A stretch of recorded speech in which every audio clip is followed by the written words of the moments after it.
Assalamualaikum warahmatullahi wabarakatuh. Alhamdulillah, alhamdulillahirabbil alamin. Wabihi nasta'inu ala umurud dunya waddin. Wassalatu wassalamu ala asrofil anbiya'i wal mursalin Sayyidina Muhammadin wa ala alihi wa sahbihi ajma'in. Amma ba'd. Kami dari kelompok 1 akan mempresentasikan materi tentang pengertian Al-Quran dan Wahyu.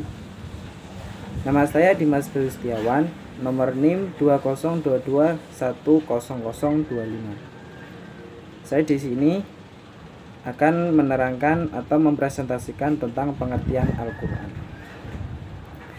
Pengertian Al-Quran yang pertama secara etimologis atau secara bahasa. Al-Quran secara bahasa diambil dari bahasa Arab, yaitu qara'a yaqra'u Qur'ana, yang artinya sesuatu yang dibaca. Itu pengertian Al-Quran secara etimologis atau secara bahasa. Kemudian yang kedua, pengertian Al-Quran secara terminologis atau secara istilah. Al-Quran menurut istilah atau secara istilah ialah firman Allah Subhanahu wa taala yang disampaikan oleh malaikat Jibril dengan redaksi langsung dari Allah, kemudian disampaikan kepada Nabi Muhammad SAW, kemudian diterima oleh umat Islam dari generasi ke generasi, dari masa ke masa hingga saat ini. Tetapi Al-Quran hingga saat ini tidak ada perubahan sedikit pun, baik penambahan maupun pengurangan. Demikian penjelasan dari saya, akan diteruskan atau dilanjutkan oleh teman saya. Sekian. Bismillahirrahmanirrahim. Sebelumnya terima kasih atas waktunya. Saya izin Naila Tani Amila akan melanjutkan penjelasan terkait Al-Quran. Tadi sudah disinggung sedikit tentang pengertian Al-Quran oleh teman kita saudara Dimas Bayu. Sekarang saya akan mempresentasikan terkait nama-nama, sifat, dan fungsi Al-Quran. Jadi Al-Quran itu mempunyai nama lain, yang mana nama-nama itu mengandung peran atau fungsi dan juga kedudukan atau sifat Al-Quran. Langsung saja, nama lain Al-Quran yang pertama yaitu Alkitab. Alkitab secara bahasa artinya al-jam'u atau mengumpulkan. Di sini Imam Asyuti berpendapat kenapa kok Al-Quran itu juga dinamakan Alkitab, karena di dalam Al-Quran itu mengumpulkan berbagai macam ilmu, mengumpulkan berbagai macam berita, dan juga mengumpulkan berbagai macam kisah. Kemudian menurut Muhammad Andullah Dras yang dikutip dalam kitab Mana Al-Qotton, kenapa kok Al-Quran itu juga dinamakan Alkitab, itu memberikan isyarat kepada kita bahwa ada dua cara untuk menjaga Al-Quran. Yang pertama dijaga dengan lisan berupa dibaca dan juga dihafalkan, dan juga dijaga dengan berupa tulisan. Hal ini sesuai dengan firman Allah dalam Quran Surat Al-Baqarah ayat 2. Untuk terkait ayat dan artinya mungkin teman-teman bisa membaca sendiri. Kemudian nama lain berikutnya yaitu Al-Furqan. Al-Furqan adalah masdar dari asal kata faraqo dalam wazan fu'lan, mengambil bentuk sifat musyabbahah dengan arti yang sangat memisahkan. Kenapa kok Al-Quran dinamakan Al-Furqan? Itu karena di dalam Al-Quran itu sangat memisahkan mana perkara yang hak dan mana perkara yang batil. Hal ini sesuai dengan firman Allah dalam Quran Surat Al-Furqan ayat 1. Kemudian nama lain berikutnya yaitu Adzikr. Adzikr artinya ingat atau mengingatkan. Jadi kenapa kok Al-Quran itu dinamakan Adzikr? Karena Al-Quran itu mengingatkan kepada kita terkait kisah-kisah masa lalu yang bisa kita ambil pelajarannya, bisa untuk kita contoh atau bahkan untuk kita hindari. Hal itu sesuai dengan Quran Surat Al-Hijr ayat 9. Adzikr juga berarti asyaraf atau kemuliaan, sebagaimana terdapat dalam firman Allah Az-Zukhruf ayat 44. Kemudian nama berikutnya yaitu At-Tanzil. At-Tanzil itu artinya benar-benar diturunkan. Jadi kenapa kok Al-Quran itu dinamakan At-Tanzil? Kenapa kok Al-Quran itu dinamakan At-Tanzil? Karena Al-Quran itu adalah firman Allah yang benar-benar diturunkan kepada Nabi Muhammad SAW melalui malaikat Jibril. Hal ini sesuai dengan Quran Surat Asy-Syu'ara ayat 192. Nama lain berikutnya yaitu Al-Mau'idhah, artinya pelajaran atau nasihat. Jadi Al-Quran itu juga berfungsi sebagai pembawa nasihat bagi orang-orang yang bertakwa. Jadi Al-Quran itu berisi nasihat-nasihat peringatan tentang kehidupan bagi orang-orang yang bertakwa. Biasanya nasihat itu diambil dari kisah-kisah masa lalu yang bisa kita ambil hikmahnya, bisa kita ambil nasihatnya. Itu sesuai dengan Quran surat Yunus ayat 57. Kemudian nama lain berikutnya yaitu asyifa, artinya obat atau penyembuh. Jadi Al-Quran itu bisa menjadi obat atau penyembuh bagi penyakit. Penyakit itu bukan cuma tentang masalah fisik, tetapi penyakit itu ada penyakit fisik, ada juga penyakit hati. Penyakit hati itu contohnya cemas, iri, gelisah, galau, dengki, itu namanya penyakit hati lah. Al-Quran itu bisa menjadi obat atau penyembuh bagi penyakit hati. Jadi orang kok hatinya terbuka dengan Al-Quran, orang kok bisa menerima Al-Quran, maka Al-Quran itu bisa menjadi obat bagi penyakit hatinya. Hal itu sesuai dengan Quran surat Yunus ayat 57. Nama lain berikutnya yaitu Al-Hukmu, artinya peraturan atau hukum. Kenapa kok Al-Quran itu dinamakan Al-Hukmu? Karena di dalam Al-Quran itu mencakup peraturan-peraturan, mencakup hukum-hukum dari suatu perbuatan manusia yang bisa dijadikan sebagai pedoman hidup. Contohnya hukumnya jual beli, hukumnya pernikahan, hukumnya makanan halal, hukumnya makanan haram, yang semua itu sudah diatur dalam Al-Quran sesuai dengan Quran surat Ar-Ra'd ayat 37. Nama lain berikutnya yaitu Al-Hikmah atau kebijaksanaan. Jadi Al-Quran itu kok dinamakan Al-Hikmah atau kebijaksanaan karena di dalam Al-Quran itu mengandung hikmah-hikmah, mengandung hikmah yang bisa kita ambil pelajarannya, mengandung kebijaksanaan yang bisa kita jadikan motivasi dalam hidup ini. Itu sesuai dengan Quran surat Al-Isra ayat 39. Nama lain berikutnya yaitu Al-Huda atau petunjuk. Jadi Al-Quran itu kenapa kok dinamakan Al-Huda? Karena Al-Quran itu berfungsi sebagai petunjuk bagi umat manusia. Di dalam Al-Quran ada 3 posisi Al-Quran yang fungsinya sebagai petunjuk. Yang pertama, Al-Quran sebagai petunjuk bagi manusia secara umum. Yang kedua, Al-Quran sebagai petunjuk bagi orang yang bertakwa. Dan yang ketiga, Al-Quran sebagai petunjuk bagi orang yang beriman. Jadi Al-Quran itu kok tidak untuk orang yang beriman saja, tetapi Al-Quran juga menjadi petunjuk bagi semua umat manusia, baik itu beriman ataupun tidak. Hal itu sesuai dengan Quran surat Jin ayat 13. Nama lain berikutnya yaitu Ar-Rahmat atau karunia. Kenapa kok Al-Quran itu dinamakan Ar-Rahmat? Karena Al-Quran itu mengandung mengandung hikmah, mengandung rahmat dan juga mengandung iman. Bagi manusia yang senantiasa beriman kepada Al-Quran sebagai Ar-Rahmat, maka dia akan cenderung untuk mencari kebaikan-kebaikan yang ada di dalam Al-Quran dan mengamalkannya. Hal itu sesuai dengan Quran surat An-Naml ayat 77. Kemudian nama lain berikutnya yaitu Ar-Ruh yang artinya ruh. Jadi Allah Subhanahu wa taala itu menurunkan Al-Qur'an sebagai wahyu kepada Nabi Muhammad itu berupa Al-Qur'an yang juga dinamakan ruh atau roh. Lah, roh dalam hal ini berarti menghidupkan sesuatu. Selayaknya manusia itu selayaknya jasad manusia tanpa roh itu dia akan mati, akan membusuk dan tidak berguna. Maka dari itu di sini Al-Qur'an yang berarti roh itu mempunyai peran sebagai penghidup hati agar tidak mati. Hal itu sesuai dengan Quran surat Asy-Syu'ara ayat 52. Nama lain berikutnya yaitu Al-Bayan, artinya penerang atau sebagai pemberi keterangan.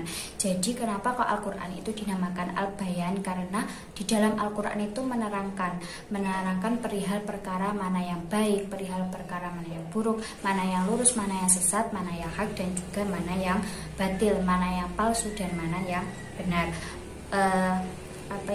Selain itu Al-Quran itu juga menerangkan kejadian-kejadian umat-umat terdahulu yang mana kita juga bisa mengambil hikmah di dalamnya.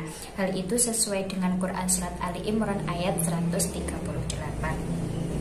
Kemudian nama lain berikutnya yaitu Al-Kalam, yang berarti ucapan atau firman. Jadi Al-Quran itu kenapa kok dinamakan Al-Kalam? Karena Al-Quran itu adalah firman Allah, murni firman Allah. Jadi dari juz awal sampai juz akhir itu berupa firman Allah, tidak bercampur dengan sabda Nabi, tidak bercampur dengan perkataan ulama, perkataan sahabat, itu tidak. Jadi Al-Quran itu murni firman Allah. Hal itu sesuai dengan Quran Surat At-Taubah ayat 6. Kemudian nama lain berikutnya adalah Al-Busyra atau kabar gembira. Jadi Al-Quran itu kenapa kok dinamakan Al-Busyra? Karena Al-Quran itu mengandung kabar gembira bagi orang yang bertakwa kepada Allah, pahala bagi orang yang senantiasa beribadah kepada Allah, janji surga bagi yang mau menuruti perintah Allah. Nah, itu sesuai dengan Quran Surat An-Nahl ayat 102. Nama lain berikutnya yaitu An-Nur atau cahaya. Al-Quran itu dinamakan An-Nur atau cahaya itu karena Al-Quran berfungsi sebagai penerang bagi hidup manusia, penerang untuk menuju jalan kebenaran dan menjauhkan diri dari kegelapan. Dengan An-Nur, manusia akan senantiasa beriman dan mengabdi kepada Allah serta terjauhkan dari kesempitan dunia dengan melihat keluasan dari akhirat. Hal itu sesuai dengan firman Allah Quran Surat An-Nisa ayat 174. Kemudian nama lain berikutnya yaitu Al-Burhan atau bukti kebenaran. Al-Quran sudah sewajarnya memiliki sifat Al-Burhan yaitu bukti kebenaran. Kenapa? Karena keseluruhan isi yang ada di dalam Al-Quran itu memang benar adanya. Jadi tidak ada istilah di dalam Al-Quran itu mengandung suatu kebohongan, mengandung suatu perkara yang palsu, itu tidak ada. Dan memang selama peradaban umat manusia sudah dibuktikan akan kebenaran isi yang ada di dalam Al-Quran. Jadi sudah banyak sekali yang membuktikan tentang kebenaran-kebenaran yang ada di dalam Al-Quran. Hal itu sesuai dengan Quran Surat An-Nisa ayat 174.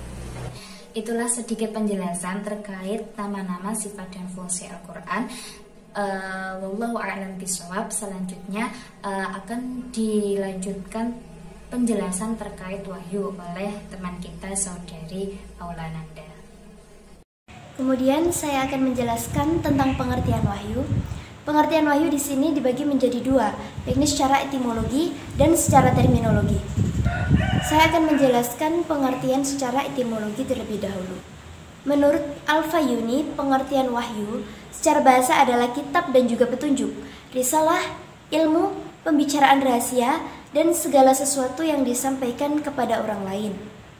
Kemudian Harun Nasution memberi pengertian, wahyu adalah pemberitaan secara tersembunyi.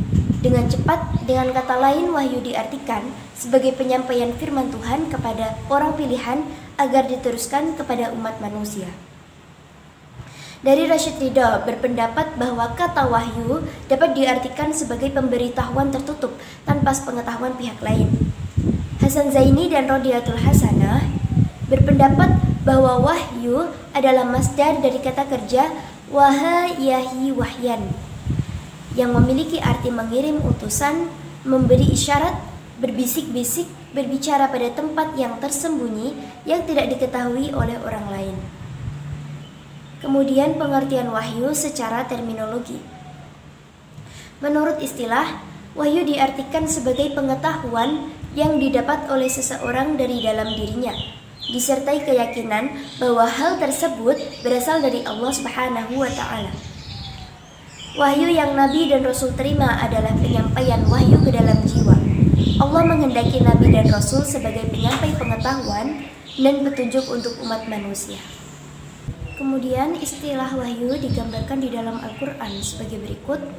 Yang pertama, al-ilham al-fitri lil insan, yakni pemahaman secara fitrah kepada manusia. Hal ini digambarkan dalam Quran Surah Al-Qasas ayat 7, yang artinya, dan kami ilhamkan kepada ibu Musa, susuilah dia, dan apabila kamu khawatir terhadapnya, maka hanyutkanlah ia ke sungai Nil. Jangan engkau takut dan jangan engkau bersedih. Sesungguhnya kami akan mengembalikan kepadamu dan menjadikannya salah seorang rasul. Yang kedua, al-ilham al-gharizi lil hayawan, yakni pemahaman secara fitrah kepada hewan. Wahyu dalam arti ilham naluri kepada hewan digambarkan dalam Quran surah An-Nahl ayat 68 yang artinya, dan Tuhanmu mewahyukan kepada lebah untuk menjadikan gunung, pepohonan, dan tempat tinggal sebagai tempat bersarang. Yang ketiga, wahyu dalam arti wahyu kepada ahli langit. Hal ini digambarkan dalam Quran surah Fussilat ayat 11-12 yang artinya kemudian disemburkanlah ke langit berupa awan-awan, berkata kepadanya dan pada bumi, datanglah suka atau tidak suka. Keduanya berkata, kami datang dengan penuh ketaatan. Saat itu diciptakan 7 lapisan langit dalam 2 hari, kemudian diwahyukan kepada setiap langit tugas-tugasnya. Allah hiasi langit dunia dengan bintang gemintang dan kami menjaganya. Hal yang demikian adalah kekuatan zat yang maha perkasa dan maha mengetahui. Quran surat Fussilat ayat 11-12. Selanjutnya yang keempat adalah al-isyarah asy-syariah atau isyarat yang cepat. Isyarat cepat didemonstrasikan berupa simbol atau lambang, seperti isyarat yang didemonstrasikan oleh Nabi Zakaria dalam Quran surah Maryam ayat 11 yang artinya, maka ia keluar dari mihrab menuju kaumnya, lalu ia memberi isyarat kepada mereka, hendaklah kalian bertasbih di waktu pagi dan petang. Wahyu dalam arti di atas berarti isyarat fisik yang diberikan oleh Zakaria kepada umatnya untuk bertasbih di waktu pagi dan petang. Ayat ini bercerita tentang Nabi Zakaria yang berpuasa bicara 3 hari 3 malam sebagai tanda istrinya akan hamil dan kemudian melahirkan Yahya. Selanjutnya yang kelima adalah pesan yang Allah sampaikan kepada malaikat berupa perintah supaya dikerjakan oleh manusia. Hal ini digambarkan dalam firman Allah Quran surah Al-Anfal ayat 12. Ingatlah ketika Tuhanmu mewahyukan kepada para malaikat, sesungguhnya aku bersama kamu, maka teguhkan pendirian orang-orang yang telah beriman. Kelak akan aku jatuhkan rasa ketakutan yang dalam di hati orang-orang kafir. Maka penggallah kepala mereka dan pancunglah tiap-tiap ujung jari mereka. Quran surah Al-Anfal ayat 12. Selanjutnya yang keenam, waswasatu asy-syaitan, yakni waswas syaitan. Wahyu dalam arti waswas syaitan yang tersembunyi atau tipu daya rujukan syaitan kepada penyembah-penyembahnya untuk menghias yang buruk agar tampak indah dalam diri manusia. Hal ini digambarkan dalam Quran surah Al-An'am ayat 121 yang artinya, sesungguhnya setan-setan itu membisikkan kepada kawan-kawannya agar membantah kamu. Quran surah Al-An'am ayat 121.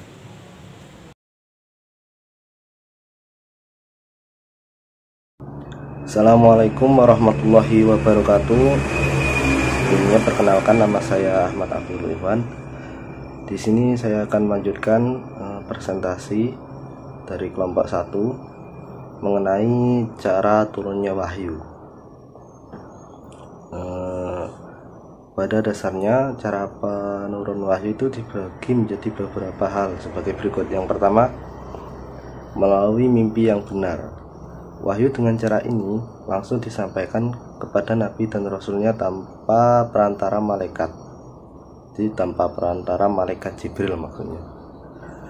Contohnya adalah mimpi Nabi Ibrahim alaihissalam agar menyembelih putranya Nabi Ismail yang terdapat dalam surah As-Saffat ayat 101-112.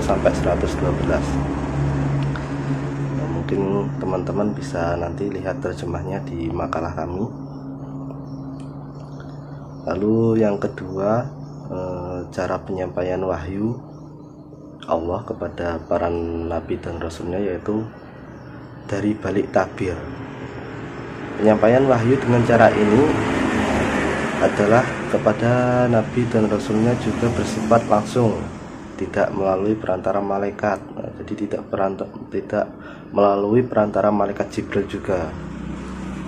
Akan tetapi penerima wahyu hanya mendengarkan kalam ilahi, tidak dapat melihat zatnya Allah. Jadi hanya melihat hanya mendengar kalam ilahi, namun tidak bisa melihat zatnya Allah, seperti itu.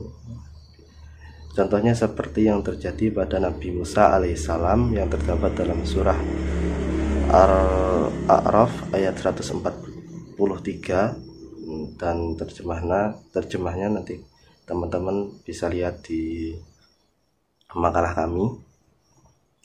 Lalu yang selanjutnya, cara penyampaian wahyu Allah kepada para nabi dan rasulnya, yaitu melalui perantara malaikat Jibril. Ini adalah cara yang sangat familiar di dunia nabi perrasulan dalam hal penyampaian wahyu. Jadi malaikat Jibril itu datang kepada nabi dan rasulnya Allah untuk menyampaikan wahyu. Cara ini dibagi menjadi dua, yaitu yang pertama datangnya dengan suatu suara seperti suara lonceng, yaitu suara yang amat kuat yang dapat mempengaruhi kesadaran sehingga ia dengan segala kekuatannya siap menerima pengaruh itu.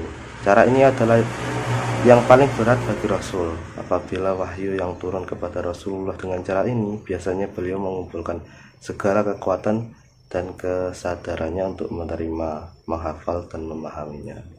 Jadi cara datangnya wahyu dengan cara suara seperti lonceng ini agak sedikit menekan Rasulullah pada saat itu.